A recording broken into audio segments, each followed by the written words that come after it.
right, ready? Yeah, born ready. All right, so let's talk about some video games. Wow, you really sound into it today. Let me warm up and yeah. Light warm Uh, up? What? nah. Let me see. So let's talk about your Christmas gift, the Switch, and your impressions of it so far. We're just going straight into that. Straight into it. Yeah, Straight let's just into it. talk. Okay. Yeah, that's it. I'd like to know how you feel about the Switch since you've gotten it. So now, yes, I finally got the system that I said I would never get on my own, but I really wanted to play Smash Brothers with people. So I got one. I got it as a gift. And so now I'm a owner of the Nintendo Switch with the red and blue Joy-Cons, and yeah. Well, I'm glad you're part of the team, Team Switch. You Yeah. made the right switch. No, I didn't switch to anything. I just own one of these systems.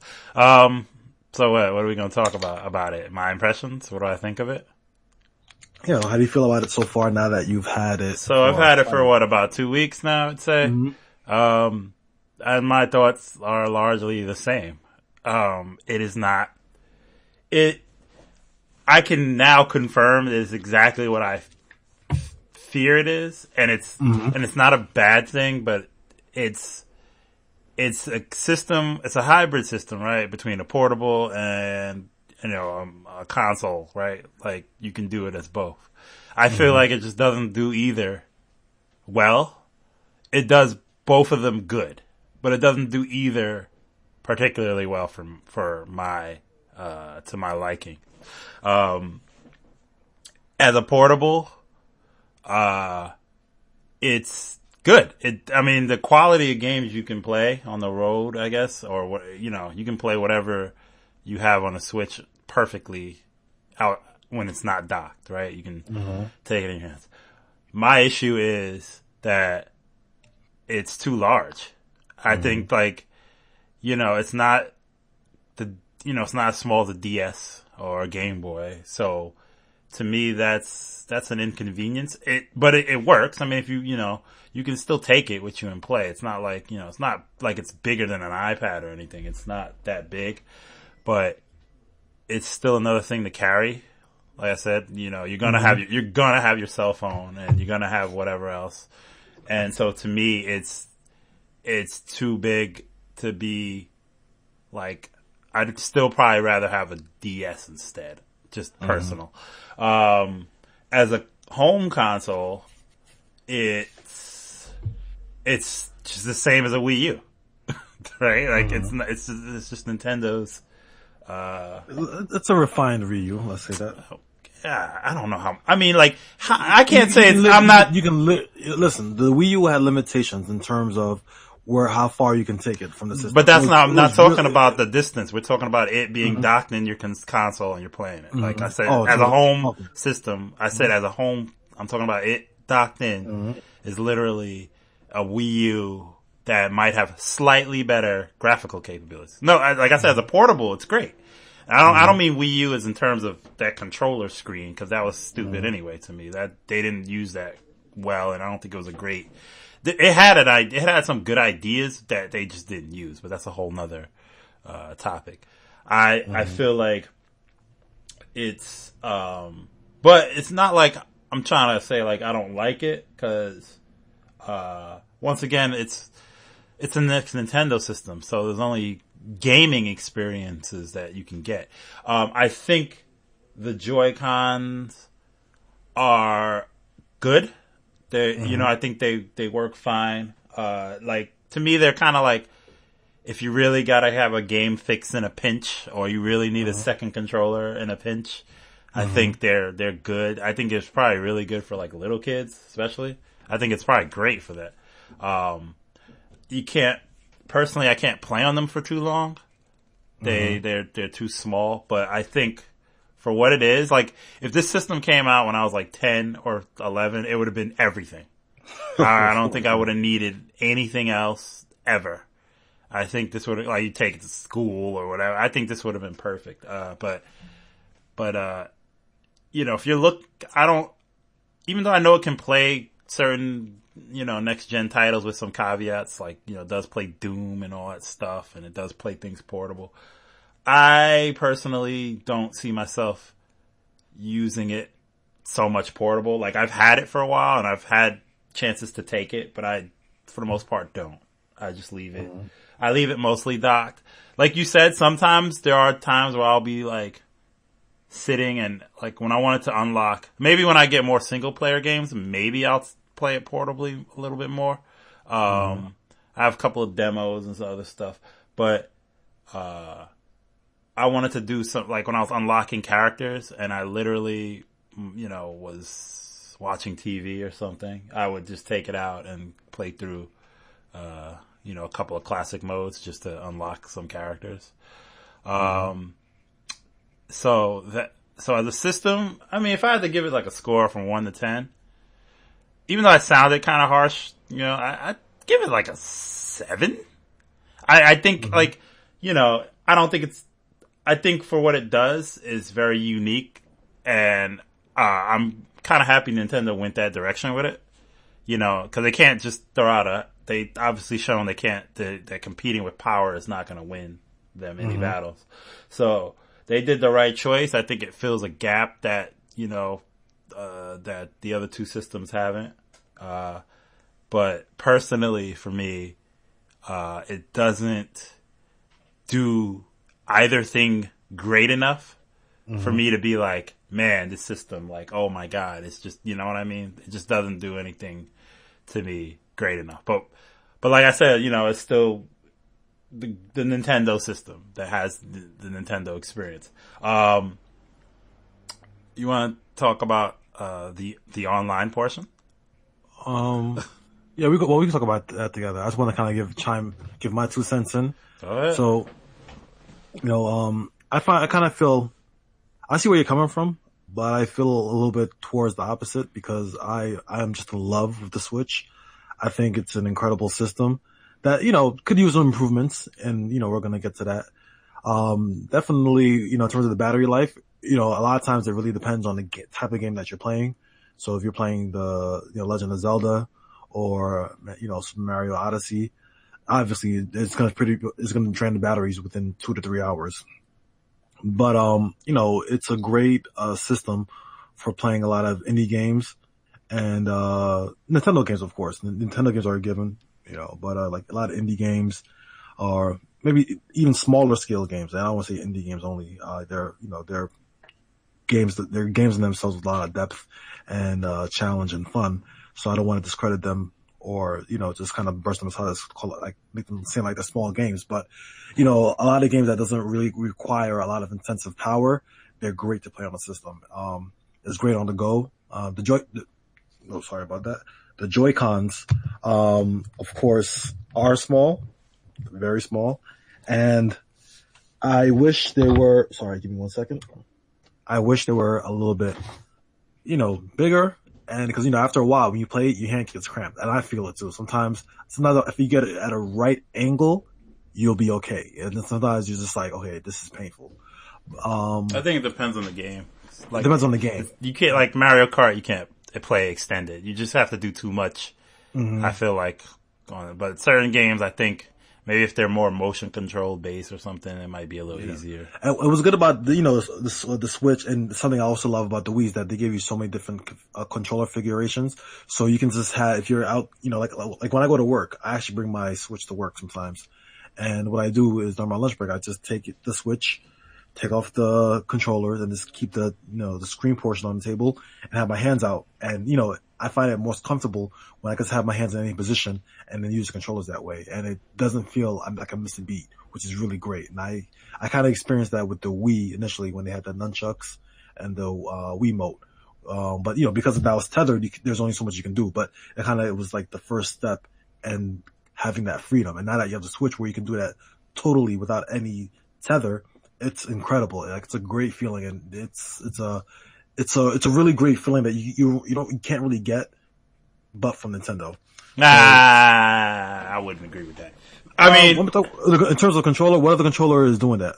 What? Doing what? No, well, I just don't, like I said. I mean, if you talk about traditional controller, of course. No, I'm talking about the whole, okay, like, yeah, I get it. I just, like you said, you take it to work, you pop it out, and you play.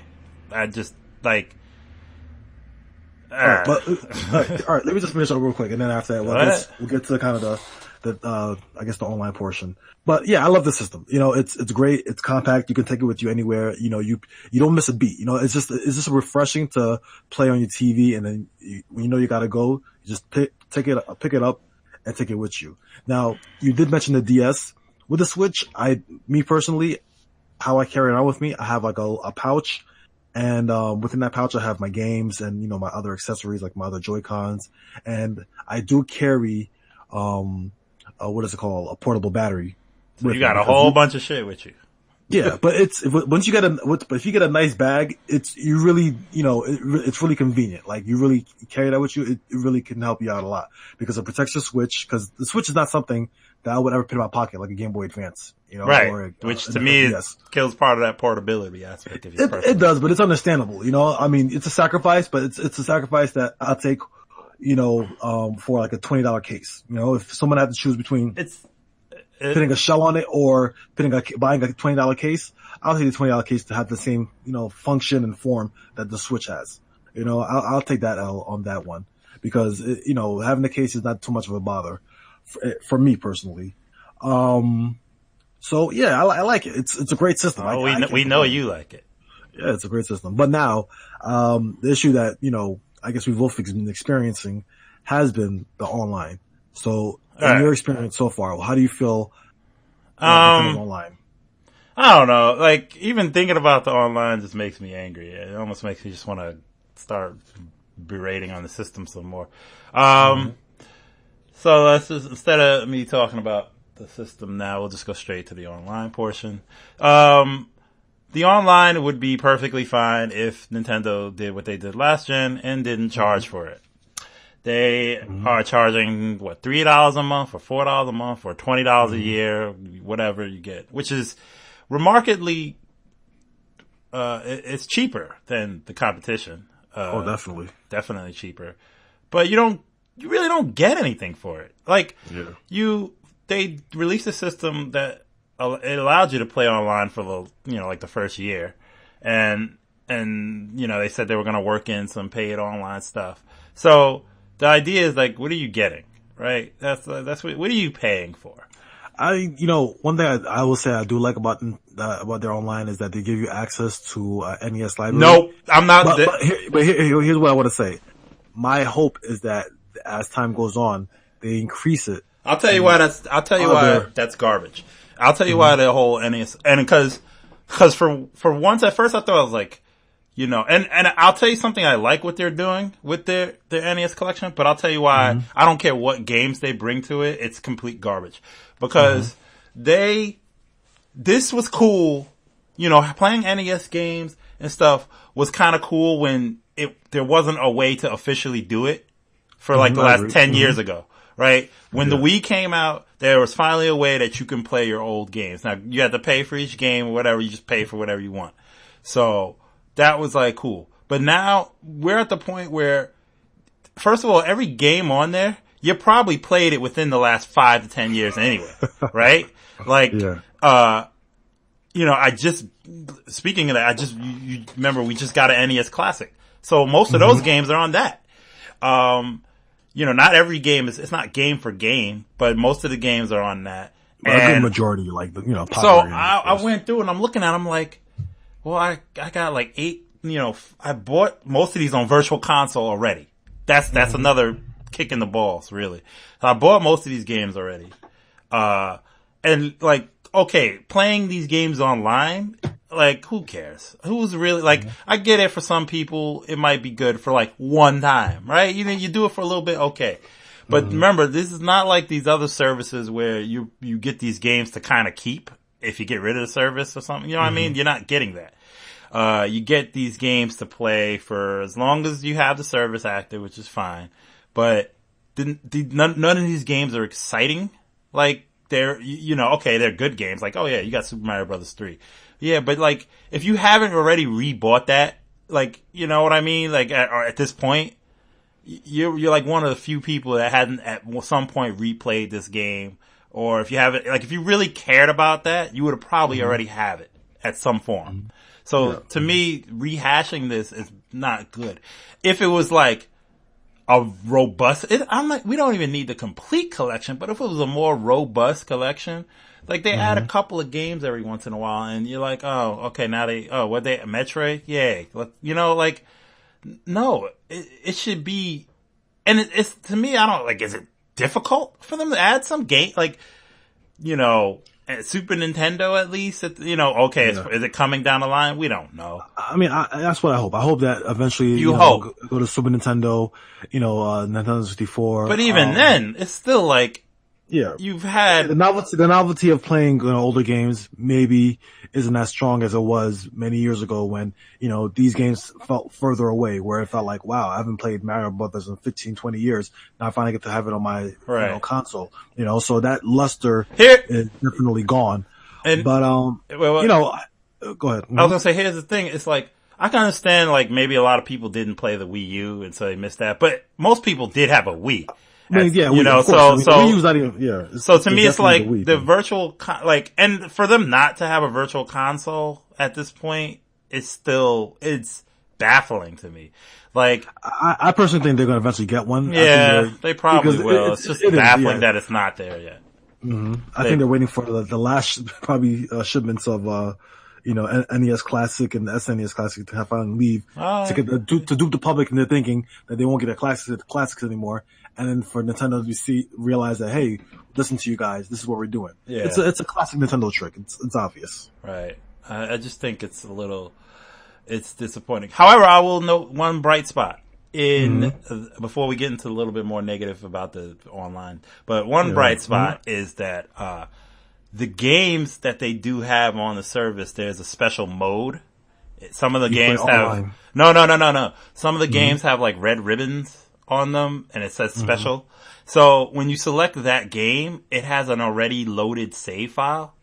And, for instance, the Dr. Mario, like I tried it. One of the Dr. Mario games that they have let you select puts you already at the end of the game and you just have to do a little bit of puzzle solving to see the ending. So I thought that was like kind of cool. Or like if you pick the special Zelda file, it starts you, I think, at the beginning of the game, but you have like a bunch of power-ups that you normally wouldn't have. So a bunch of the games kind of have these special starting points, and I think that that's actually more interesting because what that does is that eliminates the need for me to like actually replay through the game to maybe get to a specific part. Or if I just want to get through it quickly, they have these specials that, have save points already in them. So I think that is actually a good idea. I think that's something that needs to be almost on every game. I think, maybe because especially a lot of people don't see the end of these old games a lot of times, or maybe they don't have the time. And I think having a special version, which, for most of these games is a good idea. That's the only thing where I said, that's kind of cool. I didn't know what it was at first. They don't do a really good job of explaining it. But, once I messed around and saw that that's what it is, I think that's actually a good job. That's something different to do with the service, I think. Let's talk about so in terms of playing online, it's fine. I mean, I only tried Smash Bros. I know Splatoon's a big thing and probably works really well, I guess. I mean, I'll tell you, all right, so I had the Wii, since I had the Switch first, I actually got to play it online before they had the charge. And, I thought it was good before. I mean, it was competent before, I would say that. The games I played most online was Rocket League, and Brawl Out, I believe. Yeah, it was Brawl Out. So Rocket League and Brawl Out, the games I played the most. And when I played Rocket League, heavily, this fall, it was this fall, it was fine. It was, I rarely had anything disconnect and it played fine. I had no complaints. It was, average. It worked. It worked, yeah. And Brawl Out, I did, Brawl Out had some issues sometimes where it would lag. Or what else are the problems? and then sometimes it'll take a while to connect. But that's it felt competent. It felt like all right, it's free. You don't really care too much. Yeah. But I think now that Smash Brothers is out and a lot of people are playing it, there's a lot of issues. People are not happy. It has a lot of issues. And when I was playing the first time, I noticed like it was really weird. I don't know if you noticed this too, but the first time I was playing online, I had a certain preferred matches. Like my preferred set is to have Omega stage, no weapons. Okay. And just a regular I guess hardcore, quote unquote hardcore style. Yeah. Tournament style fighting. And I kept on getting paired with like people with weapons and this and that. And then according to Nintendo, they choose the best scenario. So sometimes, if there's not one available, they'll choose the closest one to what you wanted. But in the beginning, they didn't even have that. It was like completely random. Just random. So is it better now? Cause I haven't even tried it. Yeah, it's better now. Like, I think they fixed that the first 2 days. So now you definitely get matches that more in line with what you want unless it's not available. But it was pretty bad the first time. My experience with the online and Smash has actually it's been up and down. Mm-hmm. I've played like one of my friends who lives in Pennsylvania, and that's not that close, not far, but in terms of internet, since we're in New York.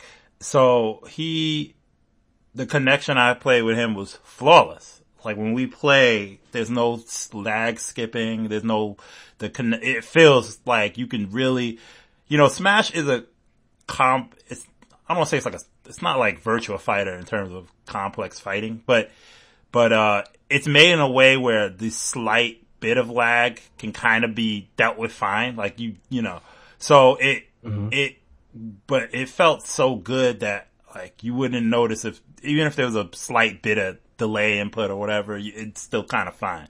And so I've had lots of matches. The way it handles lag is kind of interesting. Some games do rollback. Fighting games do rollback, like Street Fighter does rollback, where the game will always register your inputs, but they might not show up on screen and the game will fast forward to where it's really happening.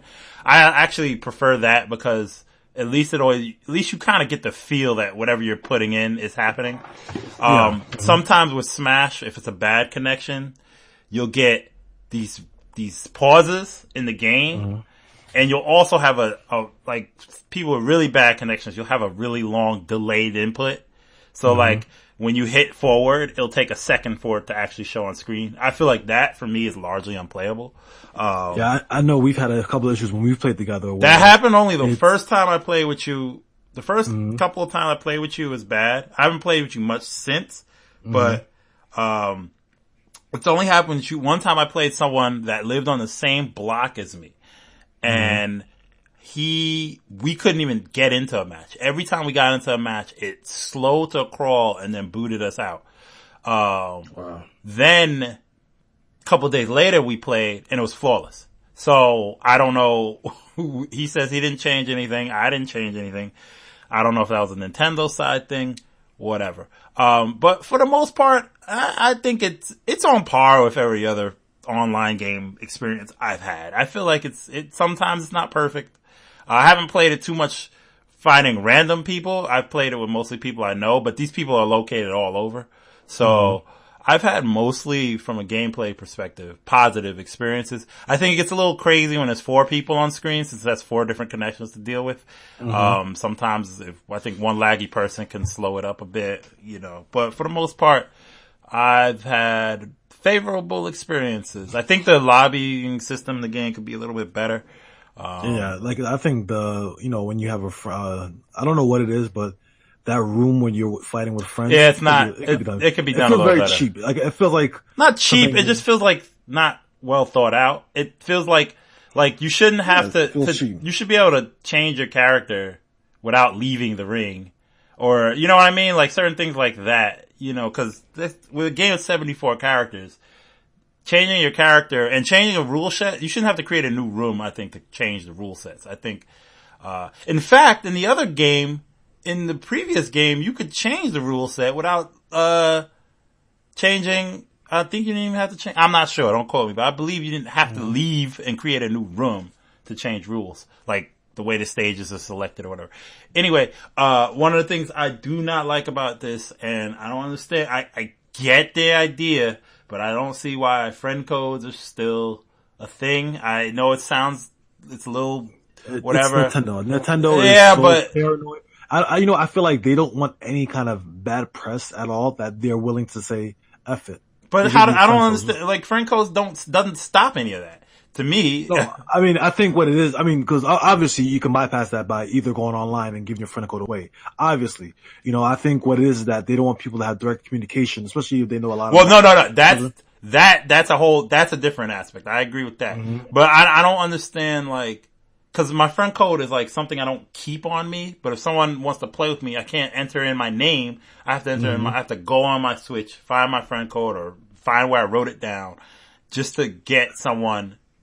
Now, let's imagine this. Let's imagine you speaking to Reggie. You know what Reggie would say? Reggie would say, "Hey, listen, Sterling, just take a picture of your friend code and send it to your friend. It's simple. Actually, you can do it through. No, that's not simple. Take a picture. No, take a picture through our Nintendo app and send it to No, but let's say right. But that's like okay, right. But my idea is like, what if I'm somewhere, and I know my name, right? I know my name, and I'm somewhere without my phone, and I meet somebody, and I want to say, hey, we should play Nintendo Switch sometime. Oh, but dang, I don't have my friend code on me because my phone's in my car. You know what I mean? I'm just saying, like, there's. Yeah, I know. It's not. It's kind of cumbersome. I understand. Trust me. I had to go. And that's not even the most cumbersome, because they did it better than before. Like, the original Wii, you had a separate friend code for each game. That was a killer. That was a killer. Awful. I don't know about the Wii U, because not many people had it, so I didn't play it online often, but I think it was a little better. Anyway, however, I think for the Wii U, I'm not sure, but I'm pretty sure during the Wii U, I don't know if it was through the Miiverse or whatever, but I'm pretty sure you could send people messages on Wii U. Oh yeah, I'm sure you could. Yeah, definitely. Oh, why can't you do that on Switch? Yeah, that thing that kind of gets my nerves. I was looking around. I said, maybe I don't know how, or maybe I was looking around to see, like, okay, I can understand maybe you only send messages to friends, but you can't even do that. That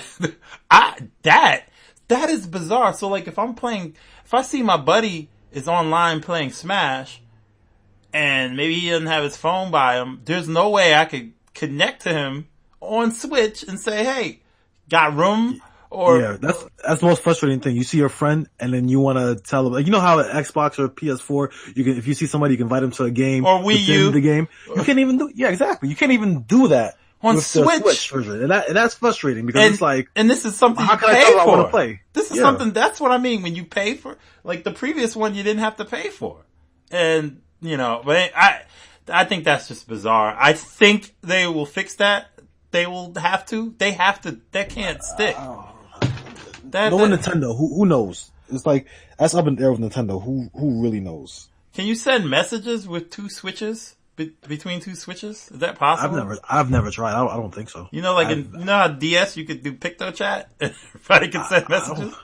I don't even know if you can do that with the Nintendo Switch. That was one of the coolest things about the DS. I remember I went to a convention and everybody had a DS, and we just joined the picto chat room. And yeah, it was people drawing dicks and stuff, but like, but of course, why not? But like, it was at least, now to think on their newest system, you can't even communicate with someone separately. Anyway, so yeah, I definitely need to play Mario and Zelda for Switch.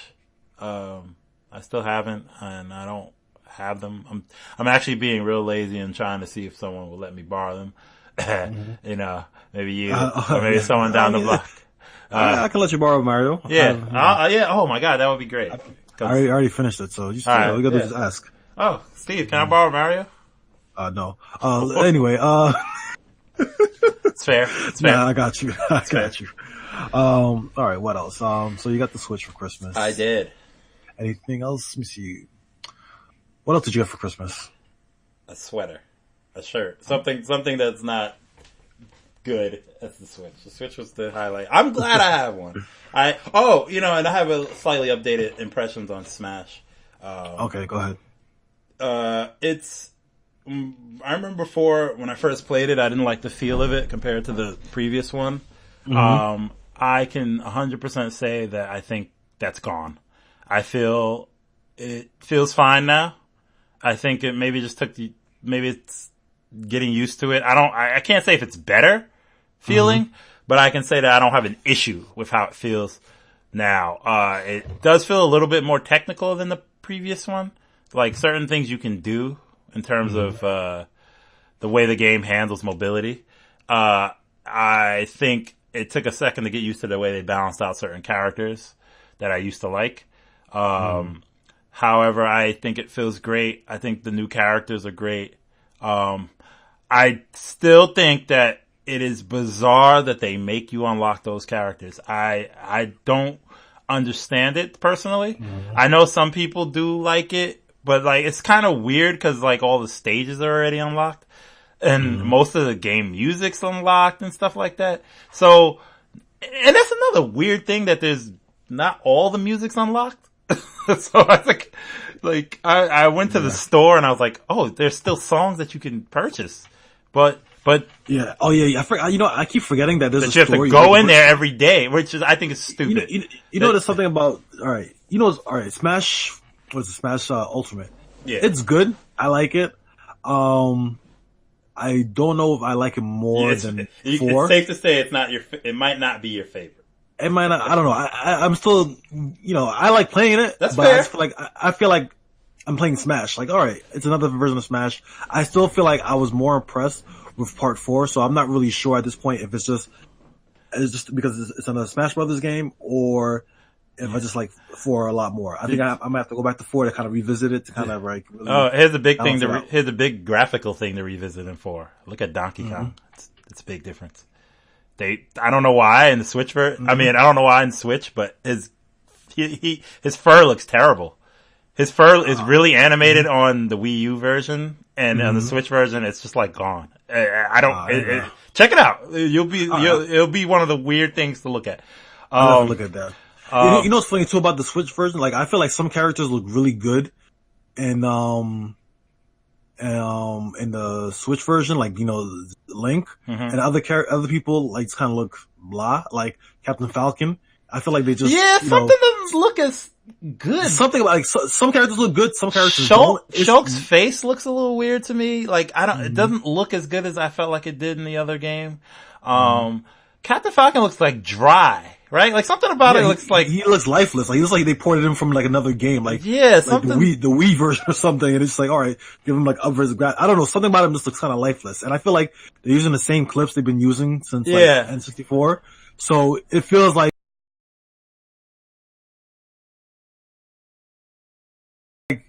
you know when someone like an actor dies or something like that, and they just kind of replace. I know. Their voice comes over and over again.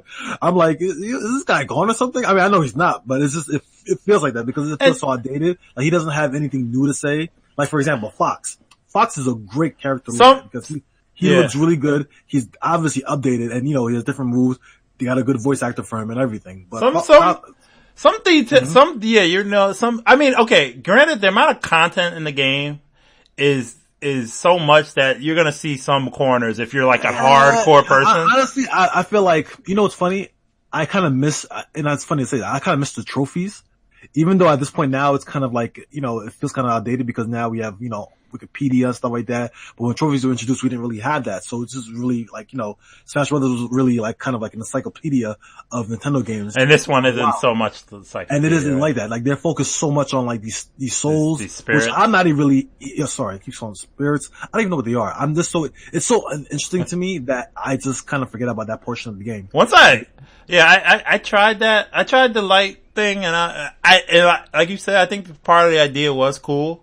Like the way they set up certain battles to be like mimicking a spirit, like how the spirit would be if it was a character. But but that almost makes me wish that was a character instead of this version, like this If it was like a separate mode, it wouldn't bother me too much. But the fact that they were kind of touting it as like this big story driven mode is kind of like it feels tacked on. It's tacked on. Like it feels cheap. It really feels cheap. Like I feel like some people really like it though. Yeah. Here's the thing: if it was like if this was truly Smash Brothers Ultimate, I wish they brought back a lot of the old stuff that used to be in other things. And granted, there's still a chance they could via DLC. But I wish they were able to, have it in this game from day one. Like, I missed the home run challenge. It was fun. Not even in the game? I didn't even know that. Yeah, it's not even in the game. Yeah, it's not even in the game. I definitely missed that because it was a fun distraction for a while, what else? I'm thinking of one. I'm not gonna lie, I really enjoyed the board game portion that, what is it called? Smash, in Smash 4. Oh. It was when. That mode I never played. I know what mode you're talking about. I didn't enjoy it, but to each their own. I was gonna say, I'll tell you this. I tried it in the beginning. I'm like, oh, this mode is kind of whack, and I kind of left it alone for a long time. But one day I was bored and I started playing it, and it was really fun. Like it was just really fun. Like it was just, it's a fun game. If you play with some good experienced people, I think you would have a good time. It kind of reminded me of like if you mix up Mario Party with Smash Brothers. I thought it was genius. And I wish they had brought it back in some capacity. Like, and other stuff too, like trophies, home run. I wish they incorporated that. I feel like they focus a lot on the fighting engine, which is good because that's the most important part of the game.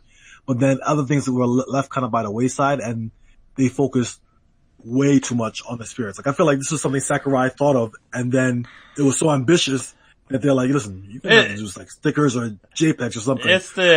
We really can't take, we really don't have time for this. So just take some high res JPEGs, and then put them there, write a story, and you're good.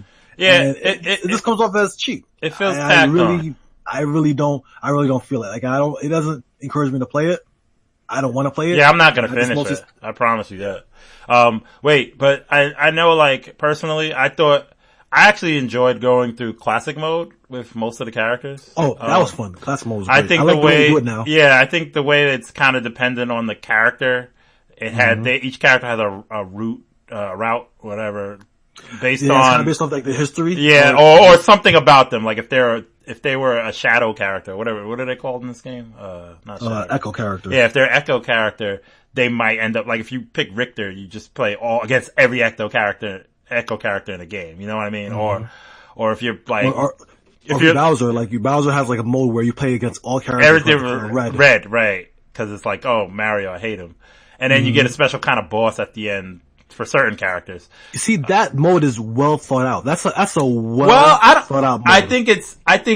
I would say it's maybe not well thought out, but I think for the limited idea of what it was, they did they did the best thing. For instance, like when you play with Toon Link, you do it as if it was a Triforce hero. So you always have the green Link, the red Link, and the blue Link fighting with you against, and that's like, oh, it's like Triforce hero. I get it. I get what they're doing there. Or, so I think Captain Falcon's or Sonic's is about speed or something. You know what I mean? So you fight all the fast characters. I think that's cool. I also think it's kind of cool how you reveal more of that picture, the higher you get. And, the highest I got was 9.8 intensity, finishing. I think I got it. What did I get? 9.9. I actually got you got it all, thing. Right. So, it's really nice. Yeah. So, I think that's cool. But at the end of the day, where the game is going to matter the most is not the tournament scene, but just how people are playing it. Not the single player portion, but I think it's going to be similar. I think it's just going to take the Wii U spot, in tournament scenes. Like people are just going to move from that game. Oh, no doubt. No one's sticking to the Wii U like Melee. You know what I mean? You're leaving that game and going to this game. I don't mean to change the subject, but speaking of Wii U, have you heard about the prices skyrocketing on eBay for the Wii U? Yeah, they're like really $700. Yeah, I think. Look it up right now. I am. Hold on. For eBay, Wii U?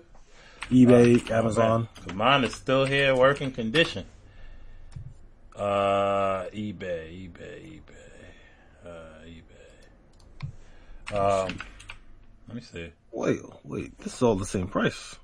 Yeah, maybe you got had for a minute. I had, yeah, maybe. I see one for $700. It's the Zelda collection.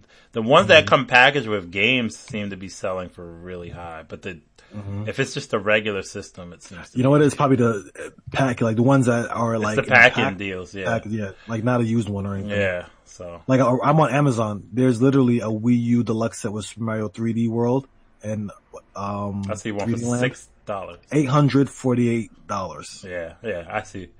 So, what will I say? So yeah,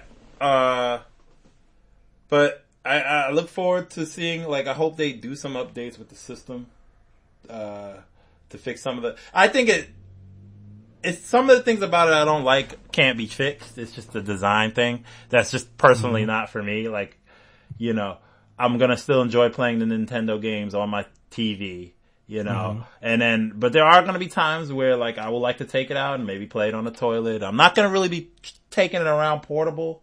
And for some reason, it makes me want to charge my DS, which I haven't charged for a very long time. But I'm all right with it. I think at the price, it's perfect for the price it is, and I think what it does. And I think you know what the thing is, if anybody really likes it, I'm not gonna downplay that. I can see why people, if you really like it, why you like it, and I think that's perfectly fine. You know, the one thing I do want to do is I don't have any amiibos. I kind of want to buy one just for the heck of it. I have not ever purchased one. Why do you feel the need to buy an amiibo? I just want to see what it does. I want to use it. Like, and it's like they're cheap, right? Like $15. I guess so. I mean, I think it's funny. At one point, amiibos were like dying off or something. But now coming back. You know, now that Smash is released and they're gonna I just want to buy one and like train up an amiibo fighter or something. I want to like actually put it on my Switch and see it do something. I don't know why, but that's just me. But that's not neither here nor there. So yeah. What else? What else is good? What else is good? Well, now that the year is up, I would ask you, like, what was your favorite game that you played last year? Man, that's a good question I didn't think about. Because a lot of times it's just going to be like, it's not Call of Duty. I played Overwatch for years, so it can't be any of that. And you know, you know, the way I look at it too, it doesn't have to be a game that came out specifically last year, but a game you played last year. You know, I can't think of one right now. I'm you know, there's a lot of new games that came out, and lately I haven't really been purchasing the newest games. I've been kind of playing. I'm trying to think of, you know, I'm still playing The Witcher. Like, I'm still going through that. You know, I honestly, I can't right on the top of my head. I play I played A Hat in Time, which I think is wonderful. I played Dead Cells, but I haven't played a game. So pretty much, like, there's nothing that really kind of sets you on fire. No, like, this game is incredible. And I haven't played, like, you know, yeah, like, I haven't played, like, of course, the biggest hits, Spider-Man, God of War, you know, whatever. I haven't played any of that. So I don't have anything to really say on top of, like, I've played a lot of different games, partially because of the PC, you know, the move to PC. So I've tried a lot of different experiences. I recently bought Sonic Mania. Oh, really? How's that? Have you tried it? I haven't tried it. I actually want to buy it. I just cheap went for a sale. Well, this is why PC Master Race, man. I got it for actually, I'll pay on my Switch where I can take it anywhere. Well, go ahead. See, yeah. Well, I got it for $6. So, I've been playing it, and it's fantastic. It's hard to say. It's a great game, right? And I haven't played through all of it, but I played up maybe like 4 or 5 stages. It does what, you know, it's made by fans, right? Like, it's made by this one guy. Yeah, this is like Christian Whitehead. Yeah, Christian Whitehead, who programmed, you know, his story is pretty cool. But it's a little bit too much like Sonic 1 and 2 and 3. You know what I mean? It's not... You know, granted, Sonic 4 wasn't good, and the new classic Sonics from Sonic, whatever the Generations is still kind of like, there hasn't been to me a new 2D Sonic experience that's new and fresh. You know what I mean? So, for instance, you get like the Green Hill Zone and Chemical Plant Zone, and then they have a new stage that, you know, is brand new. But it still feels like the old Sonic games, which is good, but it doesn't feel like it's run home, and it's almost like you've been haunted by so many bad Sonic games that the first decent one that plays like an old one is like the best thing ever.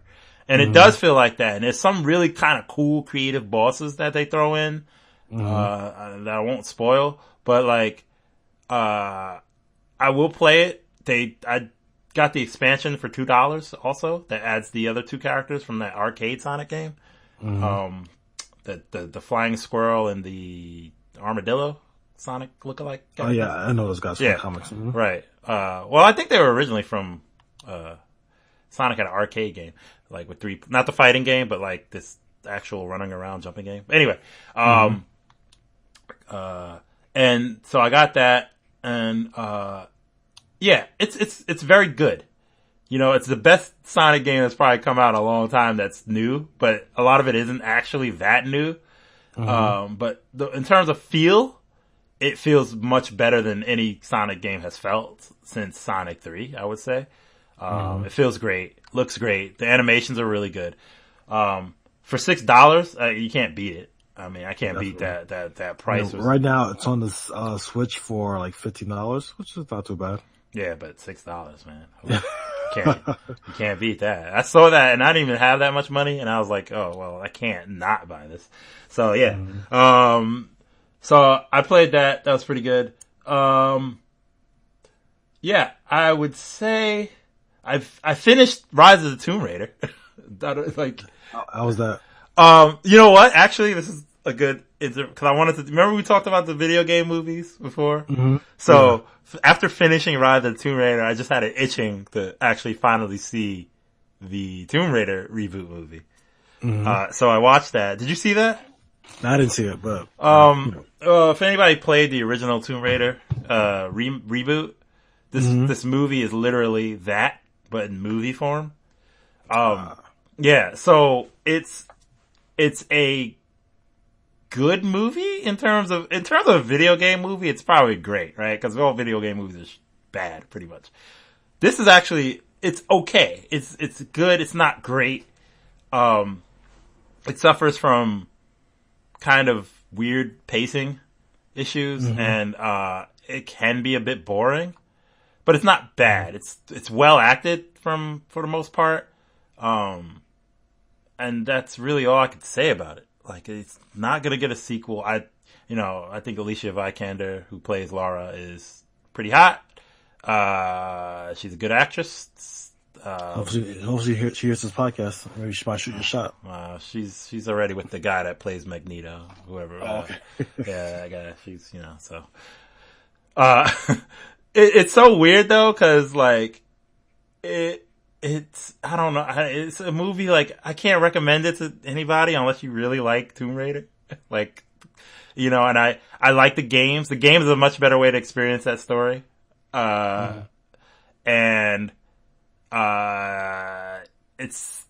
there's actually, the best part of it was when has nothing to do with the games.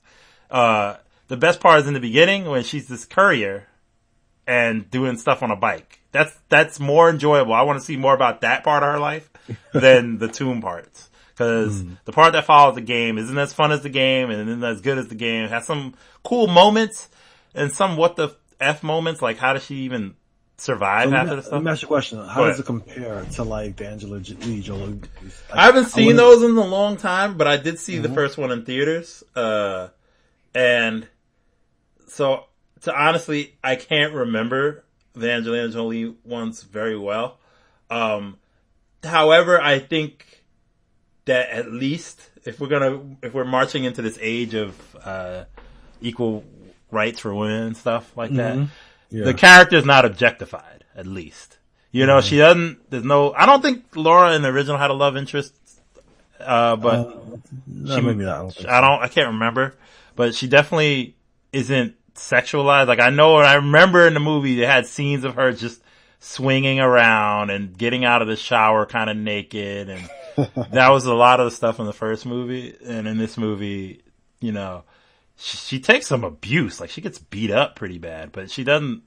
There's no at one point that you're like, you know, you're looking at the character like, oh yeah, you know, like Nude Raider code. Like, you just want that stuff. You know, they purposely kind of went that route with it. So I think, you know, but should you go see it if it's free and you got 2 hours to waste? Yeah, I'd say, you know, if you really want to see it, do it. Do you think that now, considering that movie, do you think the next wave of video game movies in the future will be? I have to see Ready Player One first, because I hear that's pretty good. I know it's not based off of. Did you see Rampage? No, I heard that was good too. I heard that was actually enjoyable. And it's funny, a lot of people will don't really associate that as a video game movie, even though it really is. It is, but it's like a lot of people. It's so like, I guess Rampage has no story, literally. Yeah. So it's like you can, you know, it's kind of like it could be anything as long as you have George, Ralph, and Lizzie. Mm-hmm. I guess, you know, it could be anything. And I'm not gonna lie, even though I didn't see the movie, I do enjoy the redesigns that on certain things, like making George. I think it's albino on HBO. Was actually I'll probably check it out. Making George an albino is actually a pretty good idea because albino gorilla, because, you know, I guess you don't want him to look too much like King Kong and everything, and you want him to have his own identity. Especially since there's like the 3 King Kong movies. It's like all over the place now. Exactly. So you give it a visual identity. So that, I think that was pretty smart on the movie's part. And also, I think they turned one of the Godzilla ones into like an alligator to make him look less like Godzilla. Mm-hmm. So it's, you know, there's some smart decisions they've made over there. So, we'll have to see it.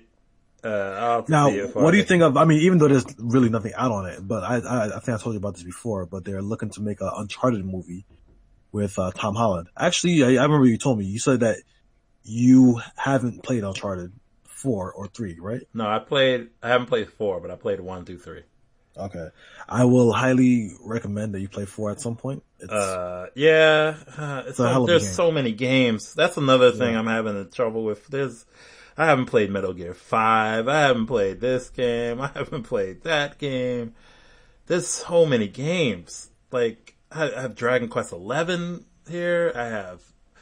It was even, that's what I mean. That's why I was kind of like, I felt like it was an achievement to even beat Tomb Raider.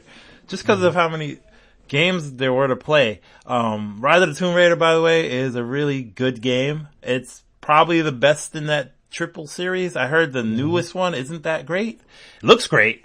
But gameplay wise, I heard it's a little janky and maybe not as good. Rise of the Tomb Raider was actually very fun.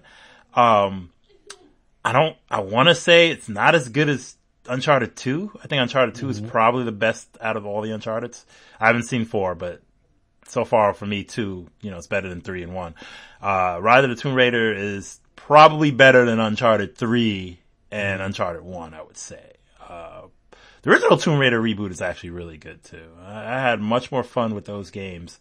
Granted, I bought each one for about $5, but those games were really good. Like, much better than you would think, I think. Yeah, so there's so many games. Yeah, I've not had a chance. But so you were saying the Uncharted movie. Yeah, with Tom Holland. I mean, go for it, I guess. I feel like he's too young. I guess there's going to be a young part. It would have to be young Drake. But who knows? I mean, by the time the movie really gets the ball rolling, he could be a little bit older. I mean, I think, when you think of Nathan Drake, he's like what? In his like late 20s? No, I think he's like kind of in his 30s. 30s? Okay. Yeah, he does not come off young to me. He does not. 30s and then, you know, towards, he comes off like Indiana Jones. Like Indiana Jones. Mm-hmm. And Indiana Jones was not 20s, right? Like, you know, he was in his 30s. Yeah. So what's up? What else we got on the agenda? Let me see. What games have I been playing? I feel like I've been dabbling in games, but never like going in, which I'm trying to change. I think I'll make a New Year's resolution to stop dabbling and just really go in. Cause I just feel like I play a little bit and then something else catches my eye and I go to that. So I think it's similar to, I don't know if it's this phenomena, but I think it's something to do with being an adult. And I don't know what it is. It's like the attention span. I feel like my attention span have gotten shorter in the last year. It's worse. Like a game has to. I can't even watch TV. Not even talking about video games. I can't even watch a single TV show. Like literally, like especially with YouTube and everything. I'm so used to watching little things like 15. I where like a show now, I'm like, man, I gotta spend 48 minutes watching this. Like, come on, that's a lot of time. I think that's the reason why I've been playing so much Overwatch and Call of Duty, like Blackout, because it doesn't require me to have to pay attention for very long. I mean, like, you're in it intensely for that, or even Smash Brothers, like, something that's, like, short and to the point. Like, these long games, and that's a thing you gotta think about. These games, these that have long stories and stuff like that, which I'm a big fan of. Don't get me wrong, I love those. But, like, it's so hard to pay attention. Like, there's so much stimulation coming from everywhere that to sit down and actually, I will do it with certain games. Like, I do still beat these games. I still like them. But getting into them, I feel like, is a lot harder. Like, to get deep into these experiences, to appreciate them. I gotta learn something. Because even Smash Brothers, even though Smash Brothers, different little, the engine is obviously tweaked. But it's like Smash Brothers, so you already have an idea about it. It was easy to get into for me. Yeah, you just get into it because I know what to expect. But like even like when I was playing, I know I bring this up a lot, but Fist of the North Star, like it has a certain system, and then it's like you got to learn that and everything. And then even when I was playing that game, there was a good 2 weeks where I didn't touch. Sorry, that's me. Sorry, there was a good 2 weeks where I didn't even touch it. Like I literally didn't even touch the game, and. It's just kind of funny because it's like, it is adulting. As you get older, you have more responsibilities, and time just seems to fly, and you never really have time for a lot of stuff. But right. Like, I remember just being able to, like, I'm looking, like, I'm on YouTube watching other people play games more, and I'm looking at, like, certain games that I sat and played as a kid, and I'm like, man, like, the determination I had as a child to beat something is definitely not here anymore. And it could have been the worst game. Like, somebody was playing one of the old RPGs that I couldn't believe I played through twice, called Beyond and Beyond, one of the first RPGs on PlayStation. It's very bad. But I played through it twice, and I know kind of as a kid, you kind of play what you have, but, like, there was also a sense of just enjoying it, regardless of how good it really was, that is kind of gone. Like, I don't, like I think the last game that really got me like feeling like, ooh, I love this was Mario Odyssey. It was so good that I was literally addicted to it where I couldn't stop playing. I can't wait to experience that. More. Like that's what it's kind of funny. Like I didn't expect it for it to be like that. Yeah. But it was just so well done and so polished that I'm like, okay, what's the next thing I'm going to see? I want to see this. I want to see that. I want to do this. I want to do that. Like it's really like, I think. Perfection in a cartridge because it's really good. The last game for me, I would say, did that, and it's still doing that. Is The Witcher. I will not keep saying, I will not stop touting about how amazing that game is. So a lot has happened since we last podcast in general. I mean, I'm trying to think of something specific, but I remember, here's our little bit of a fighting game corner. So they had the big Street Fighter tournament. That happens every year. They had not Evo, but they have the Capcom Cup. And usually the biggest thing about the Capcom Cup is they announce the next season of the Street Fighter. And usually that means we get a whole bunch of character announcements and all this other stuff. And this year was a little bit kind of, I don't know what it means, but instead of announcing a whole new season, they announced this new season, but instead of having a season pass that gets you all the characters, they just announced one character and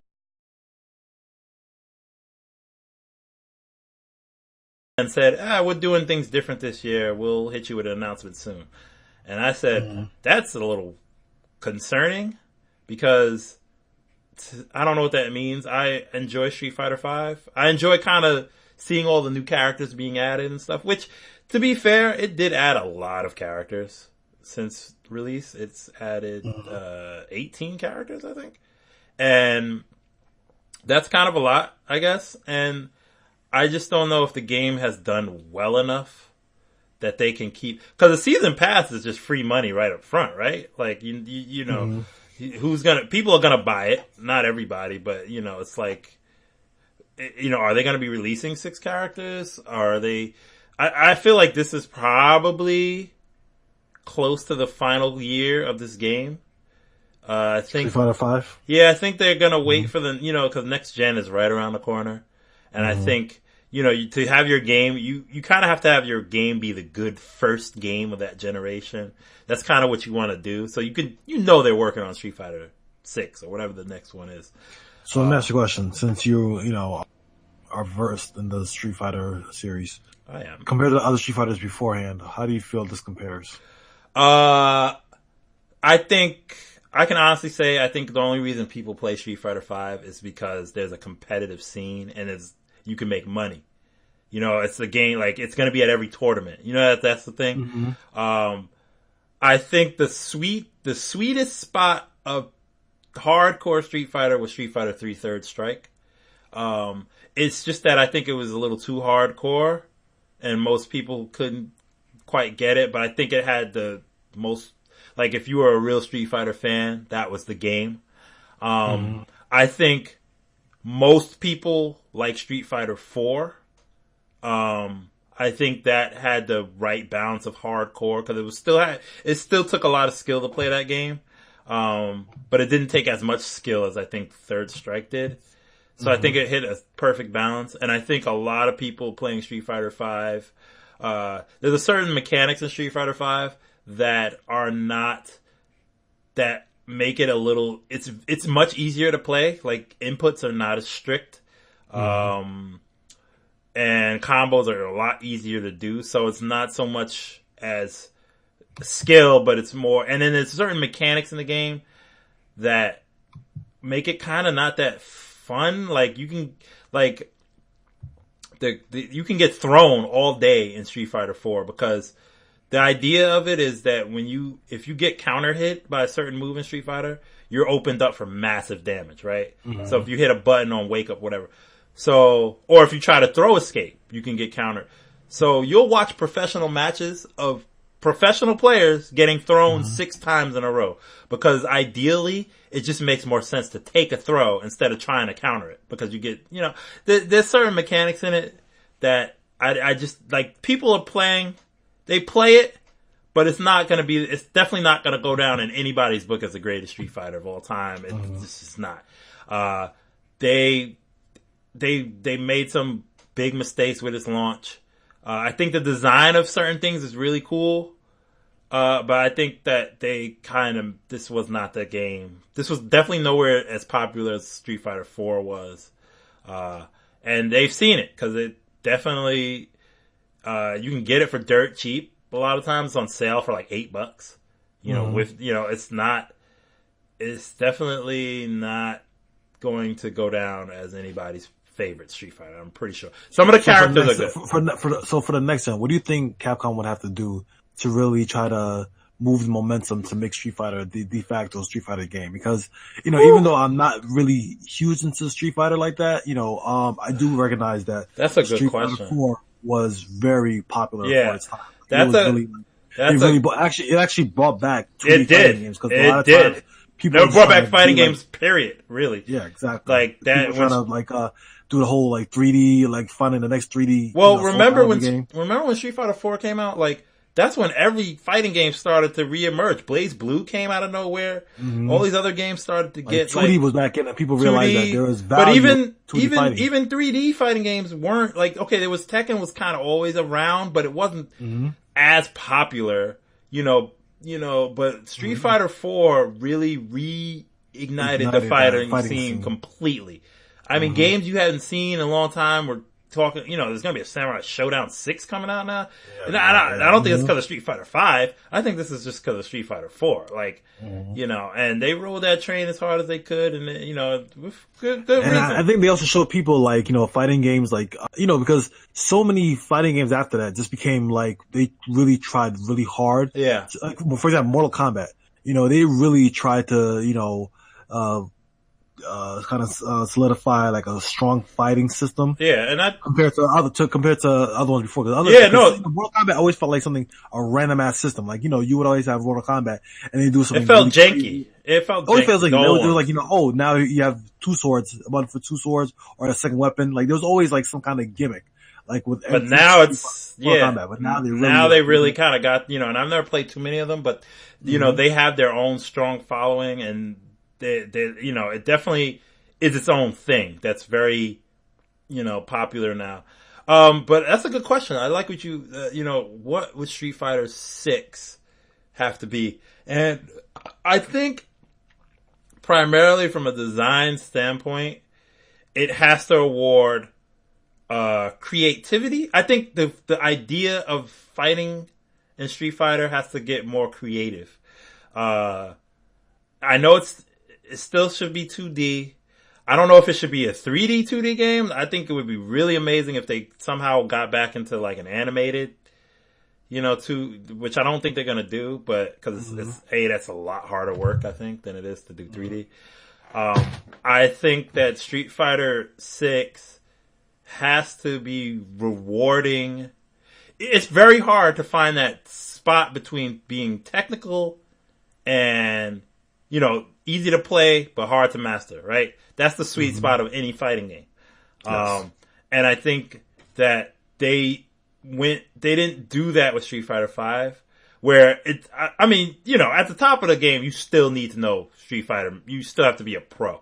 Not, it is simplified, but I think it's to the point where people kind of it's not necessarily entertaining to watch. Street Fighter 4 was very entertaining to watch. Street Fighter 3 is very entertaining to watch. Street Fighter 5 at times can be, but it's not as entertaining. There's just not that hype around characters doing crazy things. And I could tell you, even in Street Fighter 4, you could see 2 Ryu players and know which was which because of how they fought. Even with the same moves, and Ryu's moves are the same thing they've always been, but you can just tell different styles. For the longest time in Street Fighter 5, there was really kind of only one way to play every character.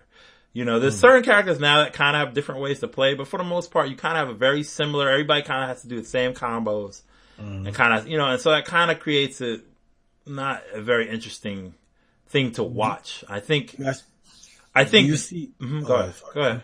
I was gonna say, do you see Street Fighter 5 going multi-platform again? Or Street Fighter 6? Street Fighter 6, the next Street Fighter game. Do you see it going multi-platform, or do you see them sticking with Sony? I think that depends if Sony wants to help develop it like they did. That's the reason that happens is because Sony put money into it. Will Sony do that? I think Sony might. I think Sony may be repeating the same mistake it did with PS3. Like, I think they might be a little cocky going into this next generation and thinking that they can kind of do whatever, which is why the PS3 wasn't the system it should have been, I think. Not that it wasn't bad, but it got better. It got a rough. But it had a, $600 price tag and, just a crazy, some of the stuff really hard to develop for. I think they're getting a little cocky, as you can see with that PlayStation Classic release, which, oh god, was even worse than... That's not even cocky, that's lazy. That's just, it's worse than we thought. I know we went through that, but it's, the emulation for a lot of those games wasn't even good. There was a lot of, oh my god. So anyway, I just think I think Street Fighter it'll be everywhere. If they're smart, they'll put it everywhere, because that only helps. I think game development now is at a point where it's not about developing on a certain system. I think you just port it. Like, you make it on PC and put it on whatever system. I think that's just kind of how games are going to be developed from now on. Cause if you look at these systems, they're now all really just computers. They're not, they're all integrated computers. Soon they're going to be just cloud boxes and all that kind of stuff. So yeah, we're going to eventually get to that, future. It's inevitable. Yeah. It's going to be more about VR and other things. There's going to have to be. What's funny? I feel like it's going to be mostly about what it always has been, having a controller and screen. I feel like there are other options you can use, but I feel like these, there've been other gimmicks where it hasn't really caught on. Like remember a couple of years ago, that's true. 3D was like the real big thing. Like, oh look, 3D. Mm-hmm. You know, PS3 and you know, like there was so much emphasis on 3D. You're right. Like, even Nintendo got on it where they made the 3DS where they thought 3D was going to be the big thing, and no one gave a damn about 3D. Right. 3D was 3D like, did okay, not. it was, 3D did not set the world fire, and all that research and R&D went into 3D was a waste of money. And now everyone's doing VR, but even that's kind of like slowing down. Well, I don't know if it's slowing down, but it's not. I don't think it's ever. I don't think it ever caught on. I feel like there are some people who are doing a lot of VR experiments, like Resident Evil 7. Yeah, it had the VR. It was, which I heard was better in VR actually. No, yeah, I heard. I think it's still, like you said, it's not.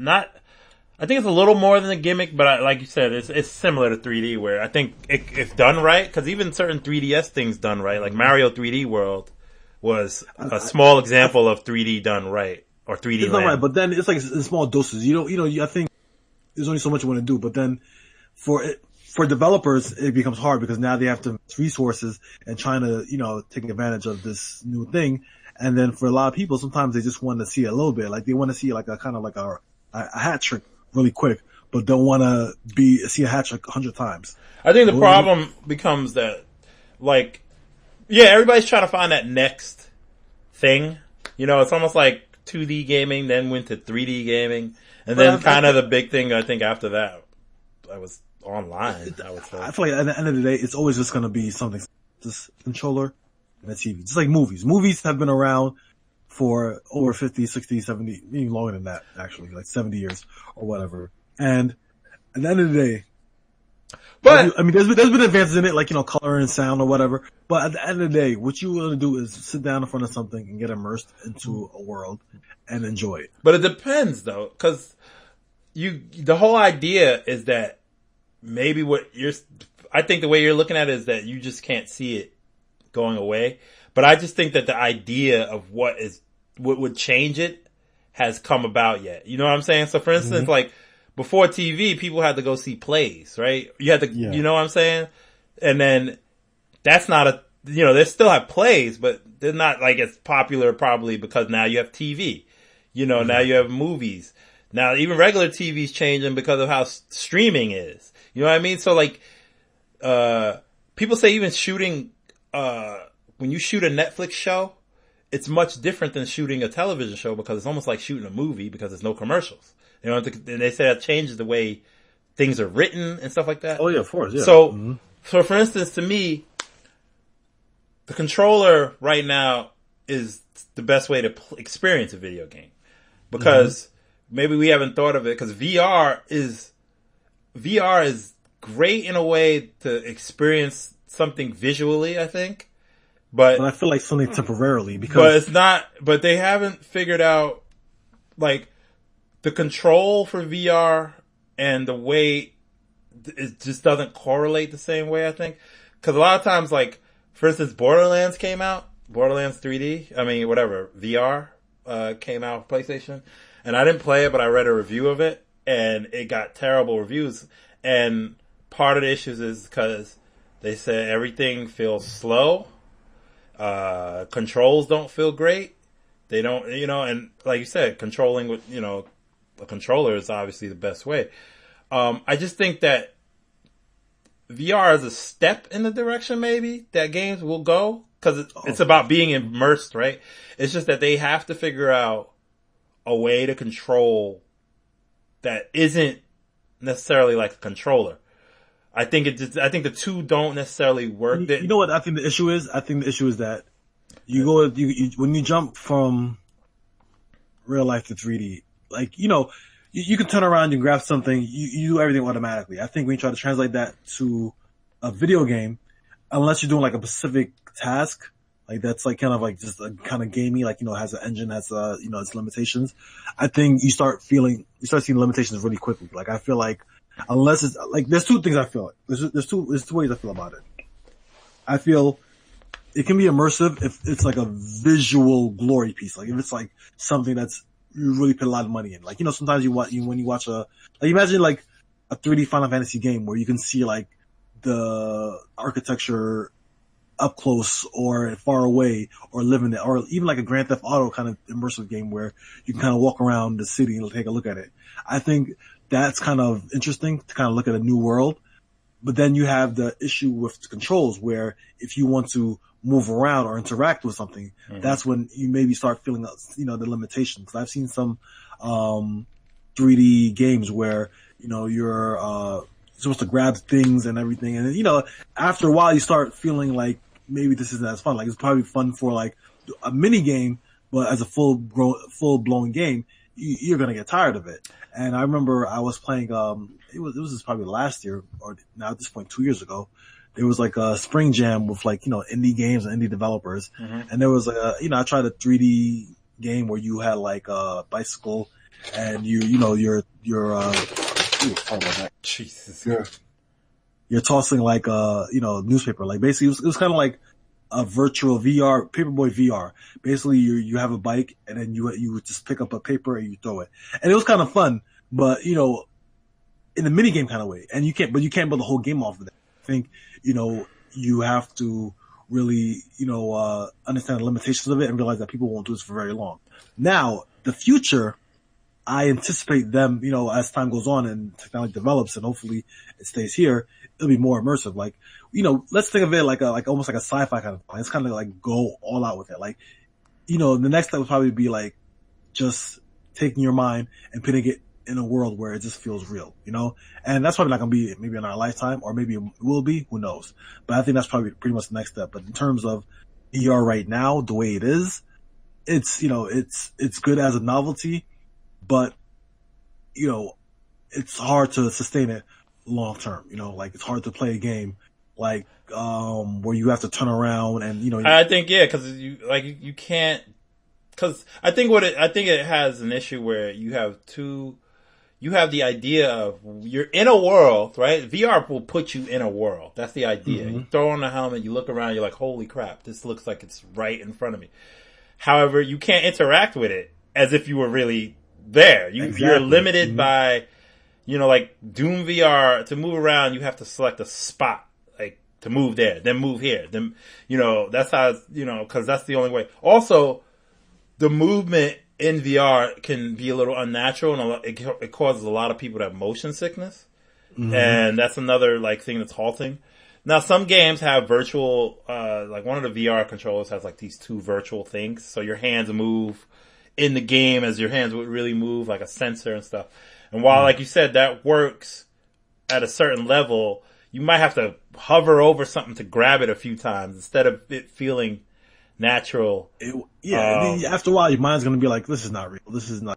Or, you're going to not, I think, like you said, it's probably great for something like if you need to relax and go on a vacation. I think a game that like can do like a tour. Well, even if it's like a tour doing something, but I think something that can be simply more about seeing and exploring rather than actually like fighting or doing something. I think it's probably a better way for VR to get good at. And then, but it's, I feel like you said, I don't think it's not here for another few years. I think if a developer, I'm pretty sure there's games like there, but if someone could develop a game where you can solve a crime, like a crime scene and inspect the crime scene, like, maybe like, I'm sure that's probably the first. Yeah, I think that's out there somewhere. But, but I think, that kind of stuff is kind of fun. Like, maybe just kind of exploring a little area, but in terms of being immersed and moving around, after a while you're going to feel the limitations. And, that's just the way it is, but I think developers, I think everybody is looking to try to crack the code, but it's probably just too early right now to do that. So, all right. Well, we're running deep. We're at an hour and 20 minutes. So let's wrap this. I think it's a good bookmark to. Let's wrap this puppy up with some closing remarks or anything you want to let people know. This year I pledge to play more games. You pledge to play more games. Okay. Yes. Is that it? That's. Yeah, I want to actually not even play games. I want to finish games. Like I think that's a good. thing to pledge. That's the thing I want to do. Like I finished a couple of games last year, which I actually finished a lot of games last year. Yeah. Which I'm actually proud of. Like when I tried to do the Spider-Man thing, I finished a couple of Spider-Man games. Super Mario, Fist of the North Star. What else? A couple of other stuff.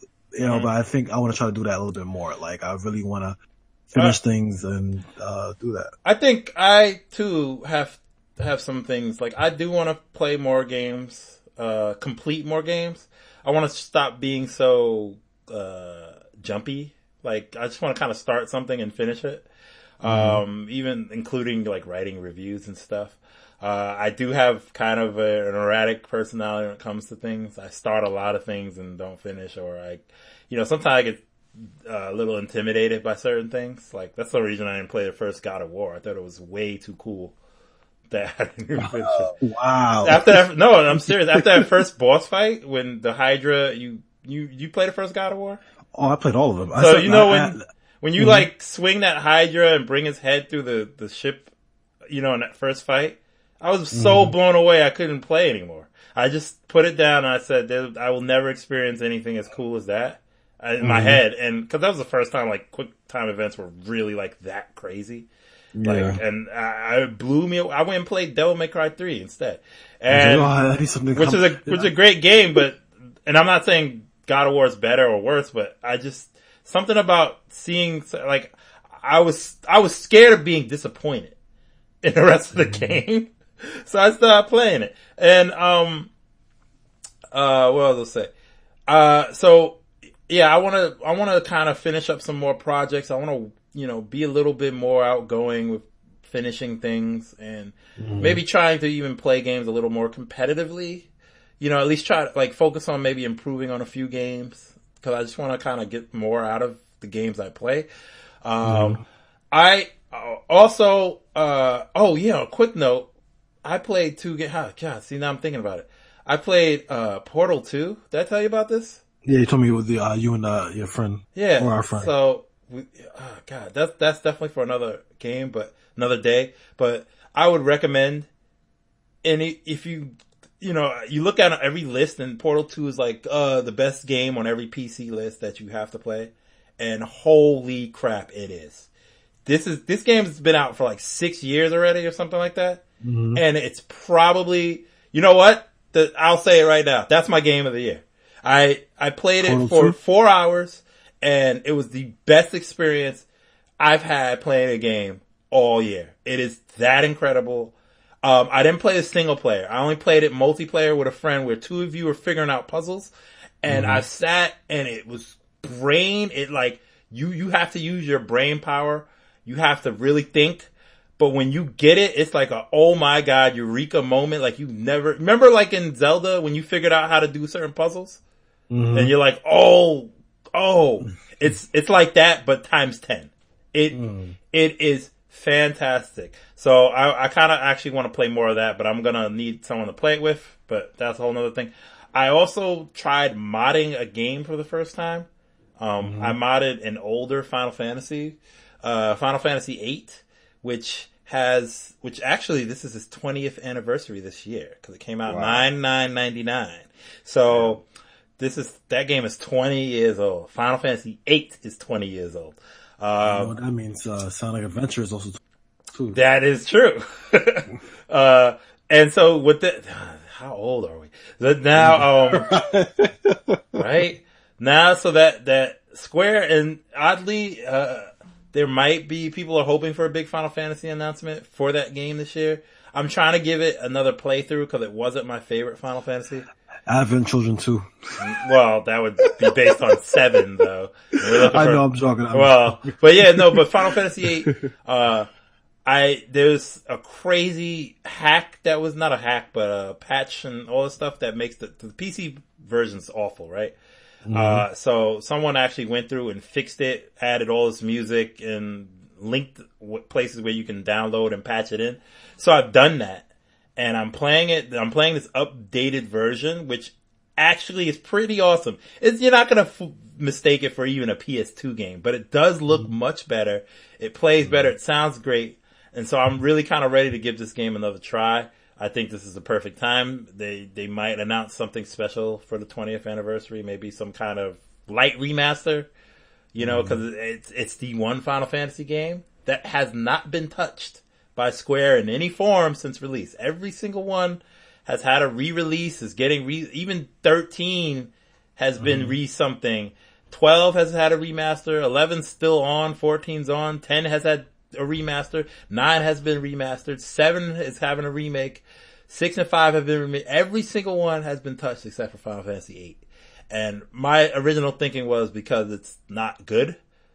I mean, people will kill me for that because it's very beloved by certain people, but I don't, I think it's fair to say it's probably maybe one of the black sheeps. That and 2, Final Fantasy 2 is kind of a black sheep. Anyway, so yeah, but into the new year, I think we gotta get on playing some more games. Let's get this podcast out a little bit more for definitely.